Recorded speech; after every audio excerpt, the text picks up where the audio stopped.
ఇప్పుడే మేము ఆయనతో మాట్లాడాం, నరేందర్ రెడ్డి గారితో. ఆయన రిమాండ్ రిపోర్ట్లో ఏమి రాశారో తెలియదట ఆయనకు. రిమాండ్ రిపోర్టును 5 నిమిషాల ముందు మెజిస్ట్రేట్ గారి ముందు ప్రవేశపెట్టే ముందు రిమాండ్ రిపోర్ట్ మీద సంతకం పెట్టించుకున్నారు. ఆ రిమాండ్ రిపోర్ట్లో ఏముందో నాకు తెలియదు. జైల్లో పొద్దున పేపర్లు చూస్తూ ఉంటే రిమాండ్ రిపోర్ట్లో కేటీఆర్ గారికి కూడా దీనిలో ప్రోద్బలం ఉన్నదని, కేటీఆర్ గారు ఎన్ని డబ్బులు ఖర్చు అయినా పెట్టమని చెప్పినట్టు వీళ్ళే రిమాండ్ రిపోర్ట్ రాసి, రిమాండ్ రిపోర్ట్లో చదివే అవకాశం లేకుండా సంతకం పెట్టించి ఇవాళ తప్పుడు రిమాండ్ రిపోర్ట్ రాసినారు. తప్పుడు రాసిందని చెప్పి నరేందర్ రెడ్డి గారు మాకు చెప్తూ ఆయన చాలా బాధపడ్డాడు.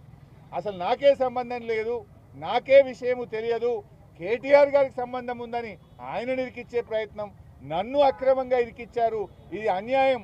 అసలు రిమాండ్ రిపోర్టు రాసే ముందు నాతో మాట్లాడలేదు, ఏమి రాశారో చదివే అవకాశం నాకు ఇవ్వలేదు, రిమాండ్ రిపోర్ట్లో ఏముందో నాకు తెలియకుండా ఒత్తిడి చేసి నాతో సంతకం పెట్టించారు. అంతకుమించి నాకు తెలియదు. ఈ విషయాన్ని మీకు చెప్పడమే కాదు, నిన్న మెజిస్ట్రేట్కి కూడా చెప్పాను.